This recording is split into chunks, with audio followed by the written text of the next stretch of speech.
Hello, this is Shmuel Moshe, and you are listening to the Weekly Parashahcast Season 2, the show where I read the Tanakh and provide my own interpretation of what I think it all means. This week's episode falls during Parashat Beshalach on the 10th of Shevat, 5785, February 8th, 2025. We're jumping in with the book of Judges, Shoftim, chapter 19, and we'll be concluding the book after today's show. Going straight in from the beginning, I want to remind everybody I'm not a professional scripture scholar, just somebody who wanted to study the scripture. You can follow along in English via Chabad.org. Let's begin. Chapter 19, verse 1 of the book of Judges. And it was in those days, when there was no king in Israel, that there was a Levite man dwelling by the edge of the mountain of Ephraim, who took for himself a concubine from Bethlehem to Judah. And his concubine turned away from him, and went from him to her father's house to Bethlehem of Judah. And she was there for a period of 4 months. And her husband arose and went after her, to persuade her to return, and his servant was with him, and a team of donkeys. And she brought him into her father's house. And when the father of the girl saw him, he rejoiced to meet him. And his father-in-law, the girl's father, kept him, and he abode with him for 3 days. And they ate and drank, and lodged there. And it was on the 4th day that they arose early in the morning, and he rose up to depart. And the girl's father said to his son-in-law, Refresh yourself with a morsel of bread, and afterward you shall depart. And they sat down, and both of them ate together, and they drank.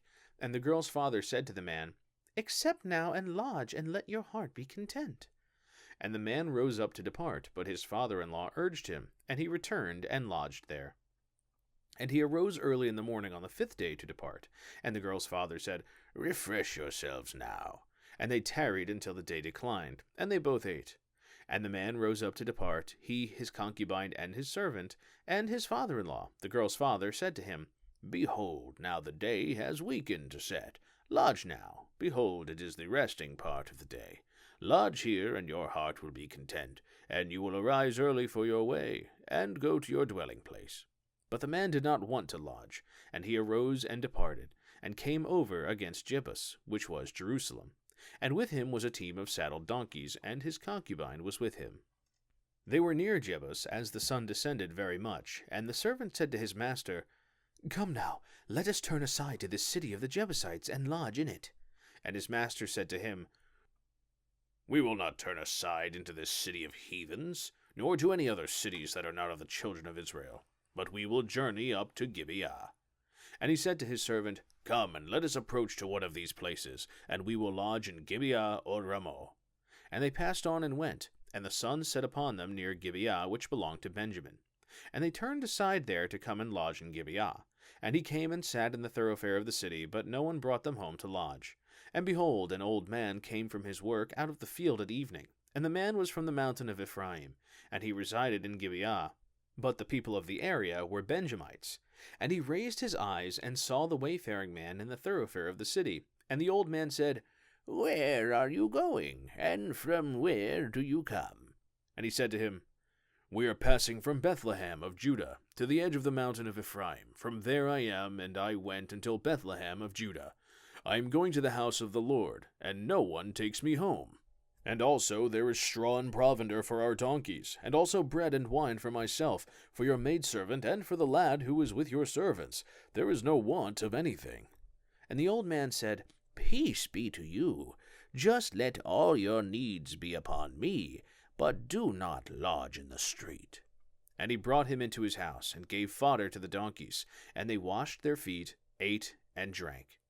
As they were enjoying themselves, and behold, the men of the city, men of wickedness, surrounded the house, and were beating at the door. And they spoke to the man, the elderly master of the house, saying, Bring out the man that came into your house, so that we may be intimate with him. And the man, the master of the house, went out to them and said to them, No, my brothers, do not do so wickedly now. Since this man has come into my house, do not commit this disgraceful deed. Here is my virgin daughter and his concubine. I will bring them out now, and you should afflict them and do with them as you please, but to this man do not do this disgraceful act. But the men did not want to listen to him. And the man grabbed his concubine and brought her forth to them outside. And they were intimate with her, and abused her the entire night until morning. And they sent her away when the day began to dawn. And the woman came as the morning began, and she fell down at the entrance of the man's house where her master was, until it was light. And her master arose in the morning, and opened the doors of the house, and went out to go his way. And behold, the woman his concubine was lying after having fallen at the entrance of the house, with her hands on the threshold. And he said to her, Arise, and let us go. But no one answered. And he took her upon the donkey, and the man rose up and went to his place. And he came to his house, and took the knife, and took hold of his concubine, and cut her into limbs, into 12 pieces, and he sent her throughout all the borders of Israel. And it came to pass, anyone that saw it would say, There has not happened, nor has there been seen anything like this from the day that the children of Israel came up from the land of Egypt until this day. Concern yourself about it, take counsel, and speak. End of chapter 19. So this is a very, very rough story. Admittedly, probably the worst in the book of Judges to read. I was very bothered reading this one, and for obvious reasons. But we'll go ahead and do our review. So first and foremost, once again, we get a reminder that without a king, the people of the children of Israel seem to just do whatever they think for themselves is right, based on their own personal interpretations of right and wrong. So there's a Levite who dwells in the mountain edge of Ephraim, and he takes a concubine from Bethlehem to Judah. So he takes the concubine, but she runs off, and she goes back to her father's house. And now 4 months have passed. And we can assume that he waited so long, maybe because, okay, well, I don't want her to be lamenting that she's away from her family. Maybe she'll return, but it's been 4 months now. It's time for you to come home. You're with me now, not your family, all right? You are my concubine. Let's go. So he goes back to her father's house, and when he arrives, she's like, oh, come on in. And he goes and meets with the father, and the father hosts them for 3 days. They drink and make merry, basically. And after the 3 days, he gets up early in the morning to leave, and the father says, oh, why don't you have some more snacks, huh? And then after you're done eating, you can leave. And so after this, he basically is kind of comfortable, and the father-in-law says, oh, well, it's already been a little while. Why don't you just stay another night? And so he does so. Now on day 5, he gets up to leave again. And once again, the father says, why don't you have some refreshments? And so sure enough, they do so late into the day. They dine, they have a good time. And now once again, the father tries yet again to keep him another night. Oh, why don't you just stay? Right? No. This time, the Levite man says, no, I'm not staying. I'm leaving. And noting what he brought with him here, it was him, his servant, and his donkeys, a team of donkeys, right? So he came prepared for this journey. So anyhow, he leaves despite the attempt of the father-in-law to keep him, and sure enough, it's time now for them to make their journey. So as they're going along, they pass by the Jebusites, right? They pass by Jerusalem. So the Jebusites live here, and he's got his saddled donkeys and his concubine, and as they are nearby, it's getting dark. And so the servant says, hey, Master, we should settle in this city for the night. We should take up residence. And the Levite says, not a chance. These are a bunch of heathens. We're not going to any city that does not belong to the people of Israel. Simple.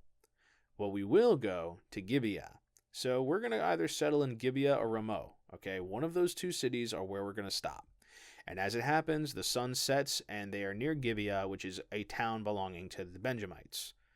So as he's staying there, he's sitting down in the middle of the city, right, the thoroughfare, so where all these people are going by. And I suppose it is traditionally customary for people to say, oh, are you a traveler? Come stay at our house. And it's kind of astounding to him because nobody acknowledges him until eventually ironic, it's not a Benjamite who talks to him, but rather someone else. An older man who also comes from the mountain of Ephraim, much like this Levite. So he sees him and he says, "Where are you going and where do you come from?" And he explains to him the circumstances, and now he says, I'm trying to get home, but I've been sitting here. I'm on my way to the house of the Lord. Remember, he's a Levite, and he says, nobody takes me home. No one takes me home means no person has come by here and offered me a place to stay. And so he makes another point. He says, I've got straw. I've got everything that I need. I have food for myself. I have everything I could possibly need to accommodate. Yet nobody offers me a place to stay. And now the old man goes an extra step further. He says, peace be to you. Let all your needs be upon me, but do not lodge in the street. So he's basically saying, like, dude, don't even worry about the cost. Don't worry about the provisions. Just come stay with me. Don't stay in the middle of the street. So he brings him to his house, and sure enough, that's how it goes. Now, as they are enjoying themselves, it says, the men of the city, men of wickedness, surrounded the house, and they start beating at the door, and they say, bring out the man that came into your house so that we may be intimate with him. Now, this is a very familiar scenario for those who have read along through the Torah. This is what happened when Lot was being rescued from Sodom and Gomorrah. This is exactly what happened with the angels that were visiting with Lot. And just like those angels, Lot offered up his daughters in exchange, like, take my daughters, just please leave, don't harm my guests. This old man does the exact same thing. And so the old man says, don't touch my guest. You can't do that. Take my daughter, my virgin daughter, and take his concubine, but do not take my guest. It's too disgraceful. And so they ignore him. And I guess in the circumstances, the Levite recognizes that this is a dangerous situation, that they are done for. It says they're ignoring him. Now, what's also missing here is that they lack the same magical powers that the angels used to protect Lot from those men who wanted to invade his home. They don't have that. So what the man does is he takes his concubine and basically throws her to the wolves, right? He tosses her out. And it's twisted because, the old man says, I'll give you the daughter and his concubine and afflict them, do with them as you please, but don't hurt the man. Now, what is the significance of this? Why would he do something so horrific, all in all? So we have to think about a couple of things. We have to remember first and foremost that this man is a Levite, all right? So he is of the priestly class. He belongs to God in essence, right? So this is really, really important, and it maybe explains some of what's going on here. So the first and foremost is, we recall that with Micah in the previous chapter, he had a Levite staying with him, and this was special because, wow, I've got a priest amongst my guys. This is great. But now we have this guy who's also a Levite. He has a different set of sacraments that he must follow, right? He is beholden to a different set of rules. And so the old man not only wanting to protect his guest, which is the right thing to do, but also remember the sanctity of the Levite. They belong to God. So if anything were to befall this man, like, that's really bad. That's at least how I understand it, right? Because, just like with the Kohanim, a Kohen can't be around a graveyard. This guy's a Levite. He's supposed to belong to, he belongs to God. His tribe, his portion is that of God. So he cannot be mired in these very shameful deeds, and they want to be intimate with him. This old man cannot allow such a thing. And much the same, I think, as he realizes that he's in trouble, if they do force themselves upon him in this vulgar way, it's going to be more than just a rape. We'll call it what it is, but it's also going to be a rape against a Levite who is supposed to be of a priestly class. So this would be very bad for all of Israel if this was to take place. So nevertheless, he tosses out his concubine, and they just have their way with her all night. And after it's over, it says she falls down at the entrance of the man's house, and as he gets up in the morning and he opens the door, as he's leaving, she's lying there, having fallen at the entrance, her hands are on the threshold. So it was so bad that she couldn't even get in. Like, her hands reached where she was going. And he says to her, "Arise and let us go." And it says, but no one answered. It means she died. In other words, these people, they raped her and beat her and horribly. It was so bad that it killed her. And so he takes her home and he divides her up into 12 pieces and then sends those 12 pieces of her throughout the borders of Israel. And it's so bad that the people who see it go, "We have not seen anything this horrible since the children of Israel came up from the land of Egypt to now. This is the worst thing we've ever seen." So here we have, it says also, "Concern yourself about it, take counsel, and speak." So what is the takeaway? This deed, which as I said, it upsets me greatly. Every single person throughout Israel who was brought to their knowledge feels the same way. So this is pretty serious. With that being said, we're going to go ahead and jump into chapter 20, verse 1. "And all the children of Israel went out, and the congregation was assembled as one man from Dan to Beersheba and the land of Gilead to the Lord to Mizpah. And there presented themselves the chiefs of all people, of all the tribes of Israel, and the assembly of the people of God, which consisted of 400,000 footmen that drew the sword. And the children of Benjamin heard that the children of Israel had gone up to Mizpah. And the children of Israel said, 'Speak, how has this wickedness come about?' And the Levite man, the husband of the murdered woman, answered and said, 'I came into Gibeah that belongs to Benjamin, I and my concubine to lodge. And the residents of Gibeah arose against me, and surrounded the house upon me at night. Me they intended to kill, and my concubine they afflicted, following which she died. So I grabbed my concubine, and dissected her, and sent her throughout the territory of the inheritance of Israel, for they committed lewdness and disgrace in Israel. Behold, you are all children of Israel. Give yourselves a decision and advice here.' And all the people arose as one man, saying, 'No man will go to his tent, and no man will turn to his house. And now this is the thing which we will do to Gibeah. We will go up against it by lot, and we will take 10 men of 100 from all the tribes of Israel, and 100 of 1,000, and 1,000 out of 10,000 to take provisions for the people, that they may do when they come to Gibeah of Benjamin, according to all the disgrace that was done in Israel.' And all the men of Israel were gathered concerning the city, as one man in unison. And the tribes of Israel sent men throughout all the tribes of Benjamin, saying, 'What wickedness is this that has come about among you? Therefore now deliver the wicked men that are in Gibeah, and we will put them to death, and we will remove the perpetrators of evil from Israel.' But the children of Benjamin did not want to obey their brothers, the children of Israel. And the children of Benjamin were gathered outside of the cities to Gibeah, to go out to battle against the children of Israel. And the children of Benjamin numbered on that day out of the cities 26,000 men that drew the sword, besides the inhabitants of Gibeah, who numbered 700 chosen men. Of all these people there were 700 chosen men with a shriveled right hand. All these could sling a stone at a hair's breadth and not miss. And the men of Israel numbered, excluding Benjamin, 400,000 men that drew the sword. All these were men of war. And they arose and went up to Bethel, and asked of God, whereupon the children of Israel said, 'Who shall go up for us first to battle against the children of Benjamin?' And the Lord said, 'Judah first.' And the children of Israel rose up in the morning, and they encamped against Gibeah. And the men of Israel went out to battle against Benjamin, and the men of Israel arrayed battle against them at Gibeah. And the children of Benjamin came out of Gibeah, and they destroyed of the Israelites on that day 22,000 men down to the ground. And the people of the men of Israel encouraged themselves, and set again in array the battle in the place where they set themselves in array on the first day. And the children of Israel went up and wept before the Lord until the evening, and they asked of the Lord, saying, 'Shall I again draw near to battle against the children of Benjamin my brother?' And the Lord said, 'Go up against him.'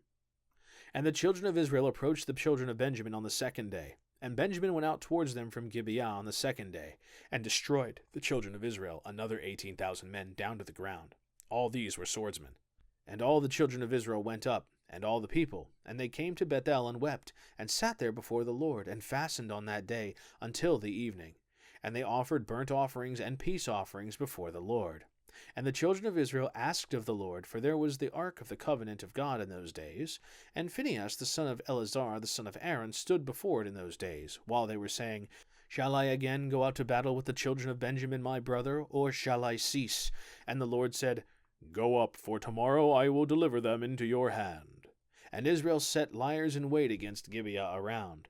And the children of Israel went up against the children of Benjamin on the third day, and set themselves in array against Gibeah, as at the previous times.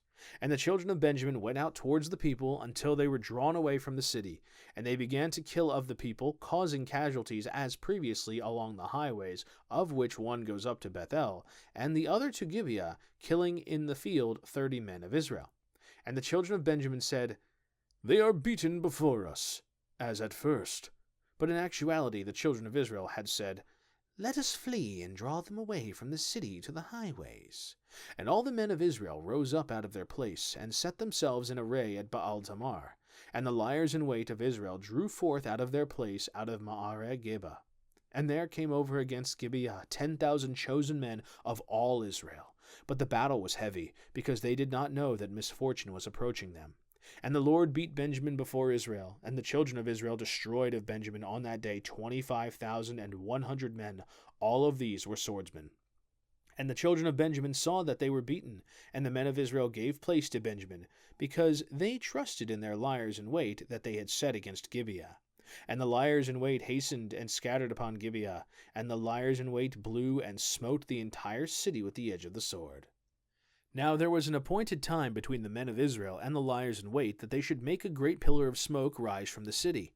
Now as the men of Israel turned in battle, Benjamin began to kill, causing casualties of the men of Israel, amounting to 30 men. For they said, Surely they are beaten before us, as in the previous battle. And the pillar began to rise from the city, a column of smoke, and the Benjamites turned behind themselves. And behold, there arose the smoke of the entire city towards heaven. And the men of Israel turned, and the men of Benjamin panicked, for they saw that misfortune was approaching them. And they turned from before the men of Israel towards the way of the wilderness, but the soldiers of the war caught up with them, and those of the cities destroyed them within it. They encircled the Benjamites, they called a pursuit upon them, near their resting places they overtook them, and as far as Gibeah along its east. And there fell of Benjamin 18,000 men, all these were men of valor. And they turned and fled to the wilderness, to the rock of Rimmon, and they gleaned of them in the highways 5,000 men. Then they pursued after them until Gidom, and killed of them 2,000 men. Now it was all that fell of Benjamin, 25,000 swordsmen on that day. All these were men of valor. And they turned and fled to the wilderness, to the rock of Rimmon, 600 men, and they abode in the rock of Rimmon 4 months. And the men of Israel turned upon the children of Benjamin, and smote them with the edge of the sword, destroying from the city even the cattle, even all that was found. Also all the cities which they found they set on fire. End of chapter 20. Alright, so now we get the story of trials and retribution. First up, they assemble all of the people of Israel, because, as we recall, the Levite sent the remains of his killed concubine to the entire land. So now they're basically saying, we need to call a massive assembly here. We need all of Israel to gather, because this is a serious crime. It's evil, and we need to address this evil before it causes us all to fall. So they ask, and they say, how did this happen? And the victim of or at least the Levite, whose wife was killed, or concubine was killed, says, I showed up in Gibeah, which is a city that belongs to the Benjamites, I and my concubine, and they came in, they were planning on killing me, and what they ended up doing is they afflicted my concubine. So they didn't kill me, but they raped her, all right, and she died. And so I decided to cut her up and send her through all the land, because this is so bad, I needed everyone to understand what happened. They committed lewdness and disgrace in Israel. Now, you are all children of Israel, so you need to make a decision here. It says, give yourselves a decision and advice here. And it says, okay, well, they all agree, not a single one of us is leaving or going home. We are going to address this, okay? We're going to fix this problem. And so what they decide to do is they draw lots to see who is going to go against Gibeah. And so they say, we'll take 10 men of 100 from all the tribes, 100 of 1,000, and 1,000 out of 10,000 to take provisions, so that they're going to be ready to go against the people of Gibeah. So they're basically building an army. And all the men of Israel were gathered concerning the city as one man in unison. So it says that even though this horrible thing happened, all of the people of Israel were in unity on their views on the matter. So now they contact the tribe of Benjamin, and they say, what wickedness is this that has come about among you? So in other words, what the hell are you all doing? What is this? Now, here's what we want you to do. Give us the wicked men in Gibeah, and we're going to put them to death, and we will remove the perpetrators of evil from Israel. But the people of Benjamin disobey this. They don't do it. They refuse. They do not give up the evil men from Gibeah. So instead, it looks like it's time to go to war. So what happens is 26,000 men, warriors, other than the Gibeah people, who are also another 700 chosen men, they all go. They're all ready to fight. And it says that there were 700 chosen men with a shriveled right hand. All these could sling a stone at a hair's breadth and not miss. So by a shriveled right hand, it could just mean that they are left-handed. But regardless of the circumstances, these guys are masters at stone flinging with the sling. So this is just a little bit about them. And, you got to remember that the point of things like this, talking about men of valor and talking about the skill of those you defeat, this is often done in historical documents to imply that the enemy was not a joke, right? You don't want to brag about having vanquished a weak foe. Rather, by building up your enemy, it does a good job of demonstrating that this was not some small thing to accomplish. Now, with that being said, it says that all of Israel, excluding Benjamin, was 400,000 men. That they were the ones going to war here. 400,000 men. So they arise, and they're all men of war. So these are warriors. Okay, they arose. They go to Bethel, and they ask God, "Who's going to go first against these people?" And the Lord says, "Judah first." Now this is very significant. Why is it Judah? Well, let's go back to chapter 19.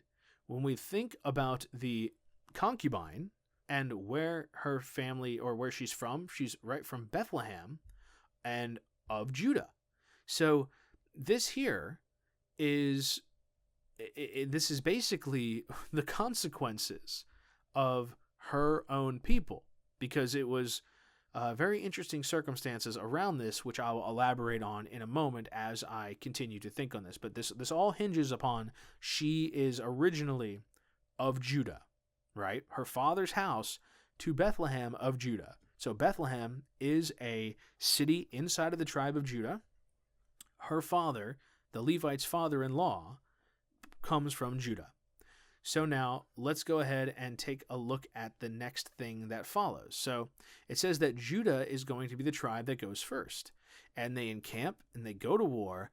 And it says that the Israelites are destroyed that day, 22,000 men down to the ground. So here we see that these Judeans, these people from the tribe of Judah, these Jews, if you will, they are defeated by the Benjamites. So, whoa. Why didn't God deliver the victory? Why did they get struck down? We'll talk more about that in a bit. This all, again, my theory relies on some interesting things that go by, so we'll continue. So now it says that they go again, and they weep, and they go to the Lord, and they say, "Shall I go again against the children of Benjamin, my brother?" And he says, "Go up against them. Go on, fight again." And once again, another 18,000. So 40,000, right? We got 22,000 and now 18,000. 40,000 people from the tribe of Judah fall in this war because they're the ones who are going first.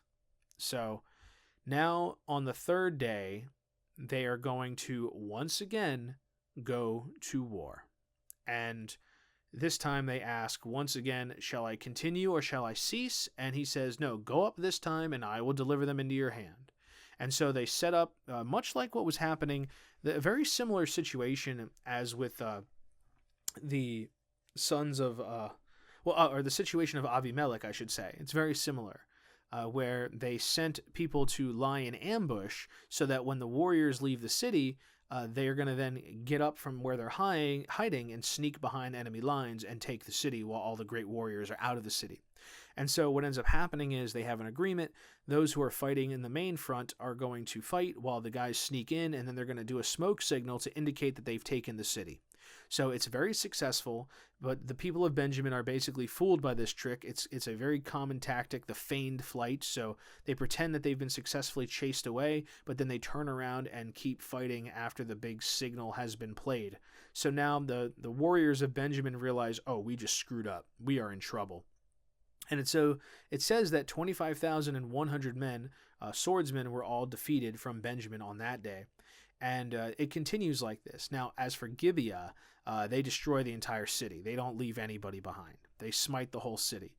And it also mentions later on more of that. So there of Benjamin fell another 18,000, right? So first it's 25,000, then it's 25,100, then it's 18,000, and these last 400 are now they're basically hanging out, trying to survive in a last-ditch effort as the warriors were fleeing and they're being struck down. All that's left now are these last 400. They live out their 4 months in the rock until they too are vanquished. And then it says, the children of Benjamin are basically smitten. They destroy them. They destroy them, even the cattle. They destroy everything because they had to purge the evil from Israel. So what is the significance? As I mentioned, the tribe of Judah thing. Why did it take 3 days for God to hand them the city? Why was it the tribe of Judah that had to bear the brunt of the loss? As I mentioned, the father of the concubine was from Judah. And we can also take away that he dealt duplicitously with the Levite. When the Levite came, first off, the first sin, for 4 months, this woman was hiding out away from her promised husband. He shows up, and for 3 days, he is a guest. So that's how many days he was delayed, right? But it goes further than that. He delays him the 4th day as well. And on the 5th day, he lets him leave. So the actions of the father-in-law who belongs to the tribe of Judah, that is what the people of Judah are being punished for. In other words, his action, which impeded the Levite and got in the way of him doing what he came there to do, and we can see that he clearly intended on repeating this process. He was going to continue to try every single day to stall so that his son-in-law would not leave.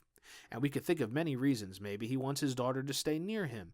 Maybe he wants to have a Levite stick with him so that he can now have a priest in his home. There are many possible reasons, but the most important thing to remember is that he was from the tribe of Judah, and he dealt a little underhandedly with his son-in-law, and now, because of this whole situation happened because he was delayed. If he wasn't delayed on that 5th day, he would have had no problem getting where he needed to go, but the delay caused him to be in Gibeah when things were too late. During the day, he ran out of time, he ran out of sunlight. And so that is the price to pay. So the people of Judah, they also realize, it says on the 3rd day, that the children of Israel make a guilt and sin offering, right? And after that, God grants them the victory. So they must have realized that they had done something that caused God to make them lose.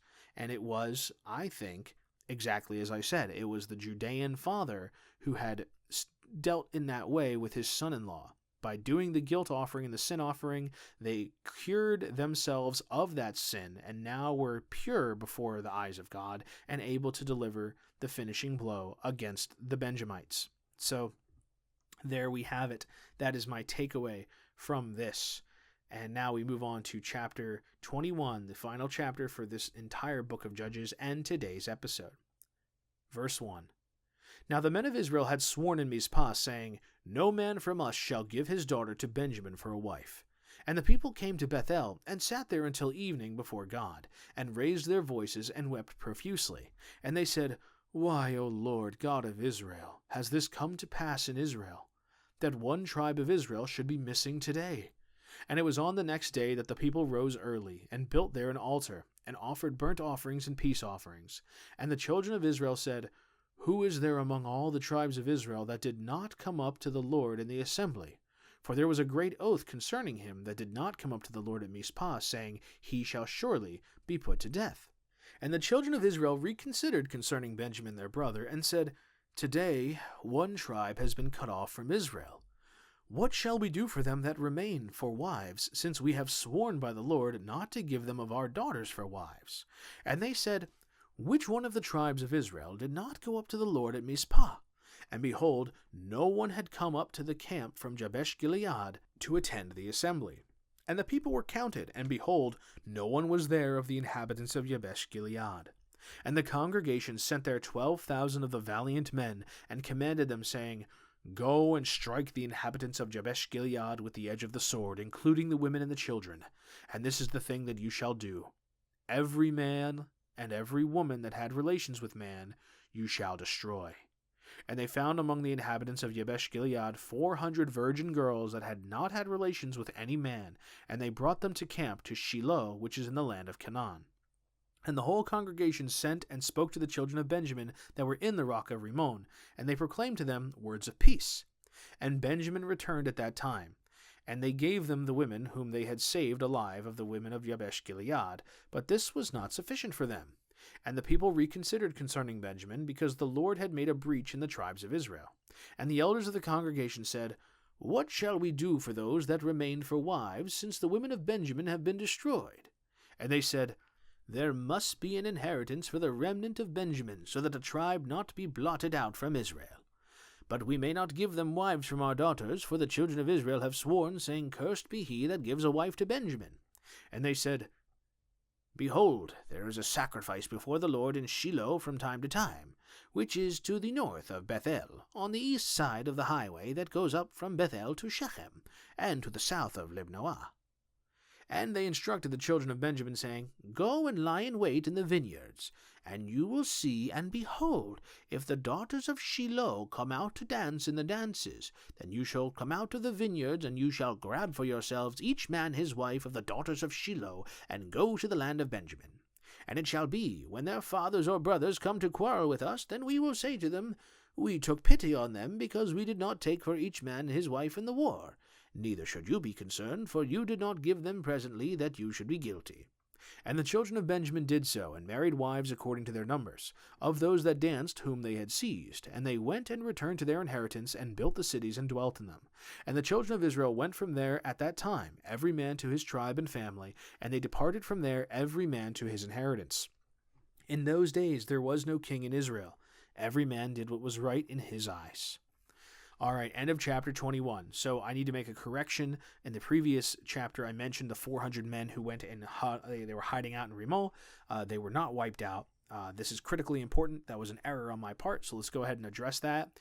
Now, in Mizpah, they said, "No man of us shall give his daughter to Benjamin for a wife." So in other words, at the time, after the great sin of Benjamin, they said, we're not going to let any of our daughters marry into that tribe.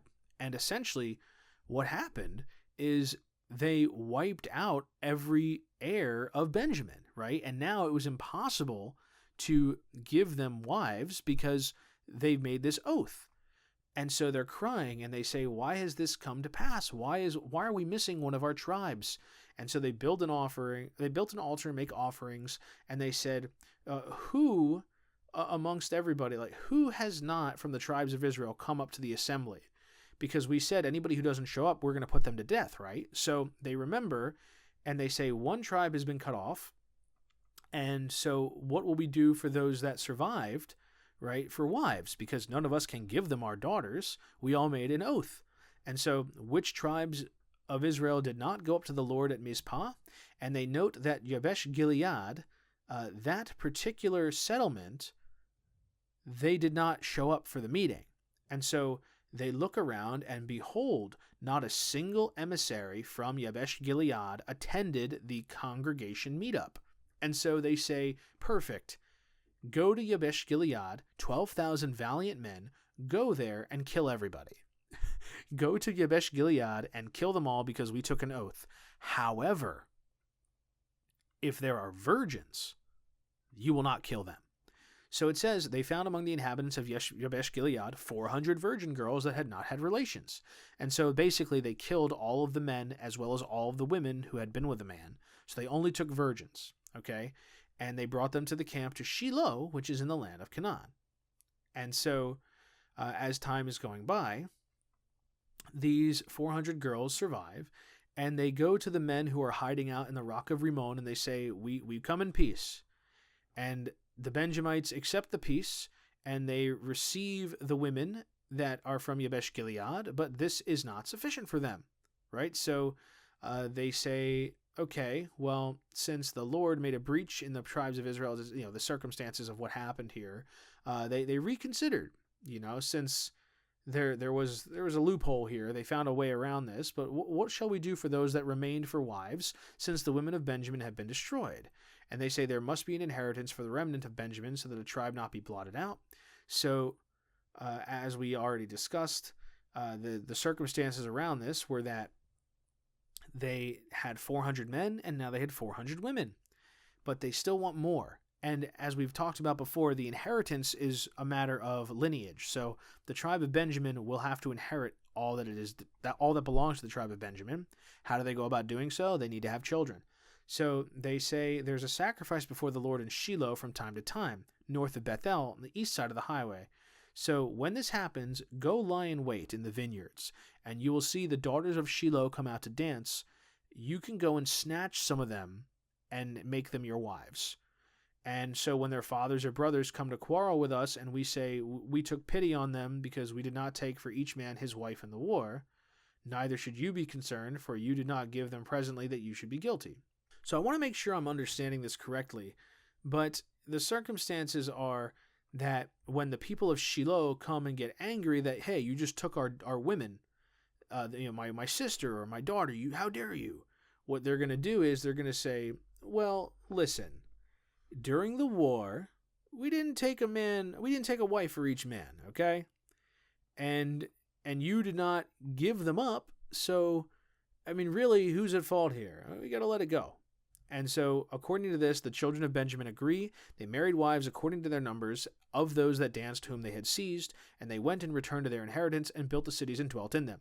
So it mentions that, at this point, the surviving members of the tribe of Benjamin rebuild with their new wives, and they go back to their inheritance, and they basically start from scratch with these 400 survivors. And after this, all the children of Israel consider the matter resolved, and they too go back home to their own tribes, to his inheritance. And once again, it concludes the same verse that has been repeated multiple times. In those days, there was no king in Israel. Every man did what was right in his eyes. So the reason I'm saying that, or the reason that it says this again, it's a reminder that all these decisions that are made, they are sort of like collective decisions or individual decisions because there just is not a decisive leader to make the call.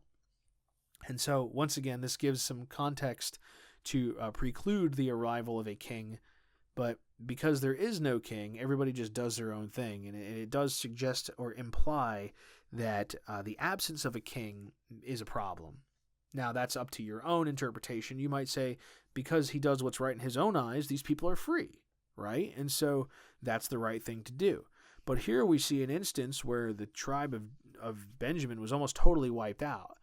And if there were a king in charge, he would have made the decision, everybody would have obeyed, right? So if the king existed, he would have said, everybody from Gibeah, give him up. And they would have had no choice but to obey because he's the king, right? So this is why the having free will as each tribe is a little troublesome. So that brings us to the end of the book of Judges. I hate to be judgmental, but wow, this was hard to read. The book of Judges is brutal. We hear a lot about things that happen throughout the Torah, but everything going on inside of Israel following the arrival of the Israelites is like brutally just, it's rough, man. It was hard to read. And you think the stuff going on with Joshua is some warfare. This is just inter-tribal warfare and strange. The people of Israel are very misguided after Joshua's gone, and these judges are only a band-aid solution. And I think that's kind of the takeaway here, is that these band-aids are not sufficient. They only last until the people are dead. The judge dies, and then the people go back to their wicked ways.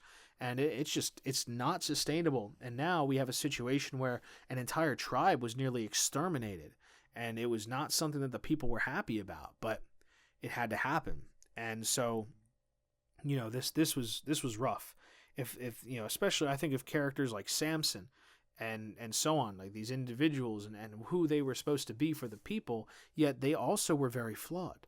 Now, I will also reflect and bring up one name, Gideon. Gideon was truly, I almost feel as though he was on par with the likes of Joshua. He was truly incredible. If I'm remembering correctly, he is the one who, when he was presented with the angel, and he said, how do I know you're really an angel on behalf of God? And he made the food offering, and he did everything right. He was the guy who followed the perfect mark of what it meant to be a proper leader of Israel, a righteous man in his generation. So truly exemplar standouts, but it seems like overall the children of Israel were just absolutely rotten all throughout this era, and that's the way the cookie crumbles. Well, that's it for the book of Judges. Next time we'll be moving into the next. So until then, this has been Shmuel Moshe with the Weekly Parashahcast saying thank you for listening, and I hope you'll tune in next time. Until then, Baruch Hashem.